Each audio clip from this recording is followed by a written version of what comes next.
Good morning, children. Welcome back to e-learning classes of P.N.AMERSEY High School. Hope you all are safe. So let's begin our chapter number 4, The Ashes That Made Trees Bloom. This story is written by William Elliott Griffiths. It is one of the Japanese tale. This is a story about an honest and hard-working old couple and their pet dog. The neighbors are troublesome and the dog dies a sad death. The spirit of the dog gives solace. Solace means comfort in a time of distress and support to his master in unexpected ways. In the good old days of the daimyos, there lived an old couple whose pet was a little dog. Children, daimyos means 19th century in Japan, wealthy landowners were used to called daimyos. So, having no children, they loved it as though it were a baby. The old dame, children dame means old lady, made it a cushion of blue crepe and at mealtime Muko is the name of the dog, for that was its name, would sit on it and snug as any cat. The kind people fed the pet with tidbits. Tidbits mean small pieces of fish from their own chopsticks and all the boiled rice it wanted. Thus treated, the dumb creature loved its protectors like a being with a soul. Being with a soul means human child. Children, in the first paragraph, we comes to know that an old couple loves their pet, a dog Muku, very much as their own child, and they give him very good food like small pieces of fish and whatever he likes from their own chopsticks.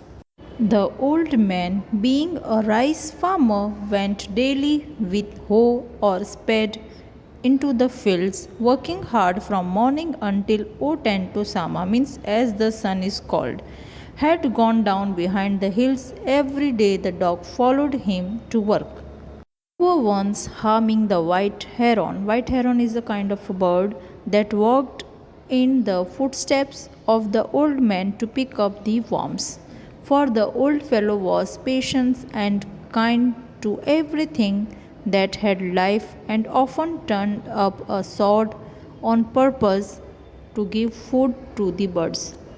And here we comes to know that an old man is a rice farmer and he goes for a work till evening and the dog follows him. One day the dog came running to him, putting his paws against his legs and motioning with his head to some spot behind. The old man at first thought his pet was only playing and did not mind it.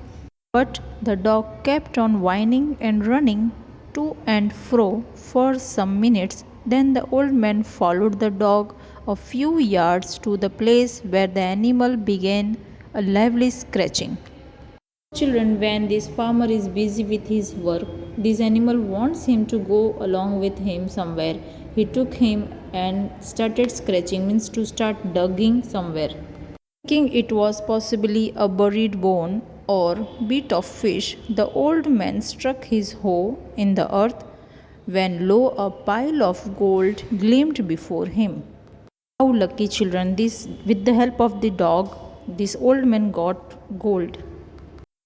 In an hour, the old couple were made rich. The good souls bought a piece of land, made feast for their friends. Feast means a large meal in celebration, and gave plenty food to their poor neighbors. As for the dog, they petted him till they nearly smothered him. Smothered means to give them extreme with kindness. Now, in the same village, there lived a wicked old man and his wife, not a bit sensitive and kind, who had always kicked and scolded all dogs whenever any passed their house. Hearing of their neighbor's good luck, they coaxed the dog into their garden and set before him bits of fish and their dainties, hoping he would find treasure for them. but the dog, being afraid of the cruel pair, would neither eat nor move. So, children, here what happened that wicked pair they took the dog along with them, and they are thinking that this dog will find treasure for them also. So, they are forcing the dog to find out the treasure from their field, but dog is not ready to eat, is not ready to move. Then they dragged him out of doors, taking a spade and hoe with them. No sooner had the dog got near a pine tree growing in the garden than he began to paw and scratch the ground, as if a mighty treasure lay beneath.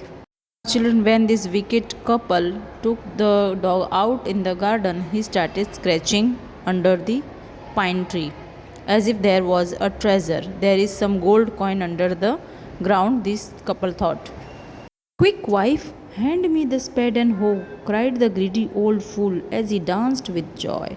Now, here what happened, children? This couple is thinking that where the dog is scratching, there is sure gold under the ground. Then the covetous old fellow, covetous means greedy, with a spade and the old crone with the hoe, began to dig. Oh, but there was nothing but a dead kitten, the smell of which made them drop their tools and shut their noses. Furious at the dog. Furious means very angry with the dog. The old man kicked and beat him to death. Children, because there was a kitten under the ground, this couple got very angry with the dog and they started beating. They beat him to death, means now the dog died. And the old woman finished the work by nearly chopping off his head with the sharp hoe. Then they flung him into the hole and heaped the earth over his carcass. Carcasses means dead body. The owner of the dog heard of the death of his pet, and mourning for him as if he had been his own child, went at night under the pine tree. Children, when the real owner of the dog comes to know about the death of his dog, he became very sad and he went at night under the same pine tree where the dog was buried.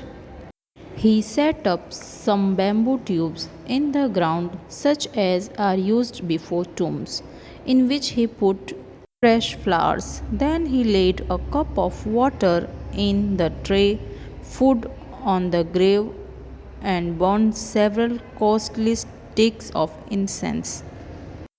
Incense sticks you can see in his hand, sticks which give good fragrance are called incense stick. He mourned a great while over his pet, calling him many dear names as if he were alive. Now, children, when he came back home and went to sleep that night, the spirit of dog appeared to him in a dream and said, "Cut down the pine tree over my grave." Now we know that the dog is buried under that pine tree, no?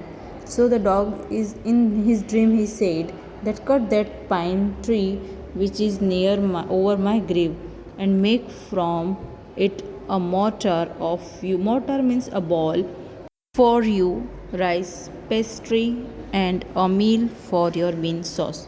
And as the dog said in his dream, the old man chopped down the tree and cut out of the middle of the trunk a section about 2 feet long with great labor, partly by fire, partly by the chisel. Chisel is a tool which can cut the wood. He scraped out a hollow place as big as a small ball. He then made a long handled hammer of wood, such as it is used for pounding rice. When New Year's time drew near, he wished to make some rice pastry. When the rice was all boiled, Granny put it into the mortar. The old man lifted his hammer to pound the mass into dough. Children, here you can see that hammer, this bowl, and this vessel all are made of that pine tree. Children, here you can see as that old man started pounding rice to make a dough. Dough means tight batter. What we used to make chapatis. So, and the blows flew heavy and fast till the pastry was all ready for baking. Suddenly, the whole mass turned into a heap of gold coins. The old woman took the hand mill. Mill is to grind grains. So this is hand mill, you can see. And filling it with beans began to grind. The gold dropped like rain. Here what happened? Meanwhile, the envious means jealous, neighbor peeped in at the window, means looking out from the window, when the boiled beans were being ground. Means when this old lady is grinding that beans, this envious neighbor are peeping from the window. Goody me, cried the old hag, as she saw each dripping of sauce turning into yellow gold, until in a few minutes the tub under the mill was full of a shining mass of gold. So the old couple were rich again. The next day, that stingy means miserly and wicked neighbor came and borrowed the mortar and magic mill. They filled one with boiled rice and the other with beans. Then the old man began to pound and the woman to grind. But at the first blow and turn, the pastry and the sauce turned into a foul mass of worms. Why this happens again and again? Because these people are not good by heart. They are miserly, wicked, cruel. Still more angry at this, they chopped the meal into pieces to use as firewood. So, children, here ends part 1 of the story. We'll continue the story in the next video. Till then, stay safe. Thank you and have a nice day.